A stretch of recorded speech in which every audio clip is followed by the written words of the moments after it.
Hai hai hai, gimana kabar semuanya?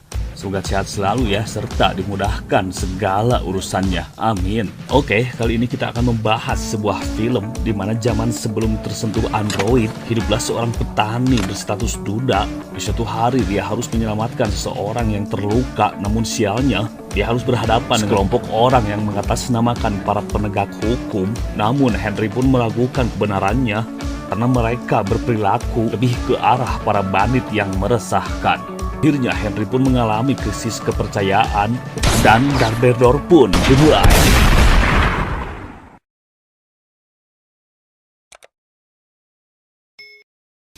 Film diawali dengan memperlihatkan seorang pria yang berusaha melarikan diri dari kejaran para pemburunya. Terlihat pria itu mencoba berlari jauh, namun akhirnya dia harus tertembak dari kejauhan. Dialah bernama Ketchup. Setelah tembakan itu berhasil menjatuhkannya, dia pun menghampirinya untuk menanyakan teman pria itu yang masih bersembunyi. Pria itu pun tidak mau menjawab semua pertanyaan Ketchup. Akhirnya dia pun menyiksanya dengan menyeret lehernya menggunakan kuda. Karena sudah tidak kuat lagi dengan siksaan itu, akhirnya pria itu memberitahukan keberadaan temannya dengan harapan Ketchup tidak menyiksanya serta membiarkannya tetap hidup. Setelah mengetahui semuanya, Ketchup pun tetap saja membunuh pria itu. Scene berpindah memperlihatkan seorang pria bernama Henry. Dia adalah seorang petani yang sedang sibuk mengelola ladangnya, dibantu dengan anaknya bernama White. Dia pun hanya hidup bersama anaknya karena sang istri telah meninggal beberapa tahun yang lalu. Dari kejauhan, terlihatlah seekor kuda.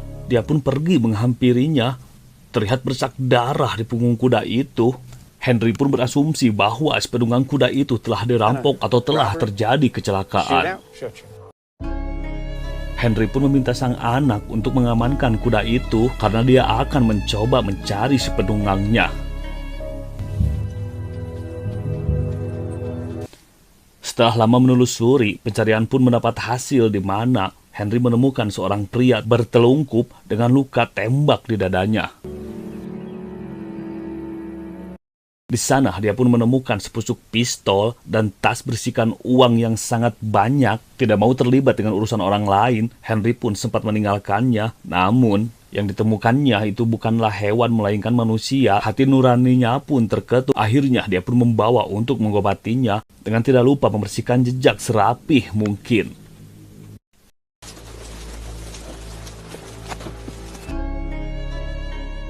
Sampailah di rumah, Henry pun meminta anaknya untuk membantu pria yang terluka itu. Henry pun menyadari bahwa pria itu sedang terlibat sesuatu yang membahayakan nyawanya pastinya. Tak kunjung sadar, akhirnya Henry pun mengikat pria itu untuk jaga-jaga apabila pria itu berperilaku membahayakan. Henry pun kembali pergi ke tempat pria itu ditemukan, berharap mencari informasi tentang apa yang sebenarnya terjadi pada pria malang ini. Anaknya yang mengemban tugas penjaga pria malang itu diam-diam belajar menembak di belakang rumahnya karena Henry sang ayah sangat melarangnya untuk memegang senjata api. Dalam alam sadarnya, pria malang itu pun bermimpi masa kecilnya terjebak di situasi yang sangat kacau, di mana dia melihat seorang raja bandit berbahaya ditembak mati. Satu hal yang dia ingat perkataan terakhir dari raja bandit itu yakni, "Tegakkanlah kepalamu, kau akan baik-baik saja." Scene selanjutnya berpindah pada Henry yang sampai di tempat pria malang itu ditemukan. Di sana dia melihat 3 orang pria berkuda yang tak lain mereka adalah Ketchup bersama antek-anteknya. Henry pun bergegas bersembunyi serta mengintai dalam semak-semak mencari tahu apa yang mereka cari. Stillwell, antek Ketchup yang sangat handal dalam urusan pelacakan jejak, menyadari bahwa telah ada seseorang yang menyelamatkan Curie. Terlihat dari jejak yang ditinggalkan begitu rapih, nyaris saja tak terlihat sepertinya dia orang yang terlatih, bukan orang biasa pastinya. Tak lama dari percakapan itu, dia pun merasa telah ada seseorang yang sedang mengintai kegiatan mereka.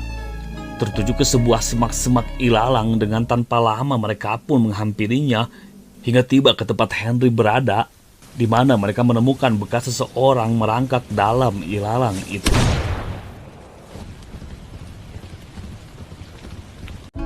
Di rumah, Kyuri yang mulai siuman berhasil melepaskan ikatan tangannya dan mengambil sebilah pisau, menodongkan pada White. Aksinya pun dapat dihentikan ketika tendangan dan pukulan Henry mendarat padanya. Dianggap dapat membahayakan keselamatan anaknya, Henry pun akhirnya mengikat Kyuri di sebuah kursi sembari memanaskan sebilah pisau yang ternyata pisau itu digunakan Henry untuk melepaskan proyektil peluru yang bersarang di bahunya. Kyuri pun akhirnya mau bercerita bahwa dia adalah seorang sheriff, penegak hukum yang sedang dikejar kawanan bandit yang menyamar sebagai sheriff. Kyuri pun mengingatkan Henry untuk berhati-hati apabila bertemu dengan kawanan mereka dan sebaiknya Henry dan keluarga pergi dan menjauh, dirasa kawanan bandit meresahkan itu tidak akan segan-segan membunuh segala apapun yang dianggap menghalangi misi mereka. Masih terasa basah Kyuri berbicara, Ketchum dan rekan-rekannya pun tiba mendatangi kediaman Henry. Dia pun bergegas mengambil pistol kesayangannya dan memperingatkan anak semata wayangnya itu untuk menjauh. Tibalah saatnya mereka pun bertemu bertatap muka langsung, di mana tanpa basa-basi Ketchum pun langsung memperkenalkan siapa mereka. Ya, mereka adalah para penegak hukum yang hendak mencari buronan dengan ciri-ciri yang disebutkannya jelas dimiliki oleh Kyuri.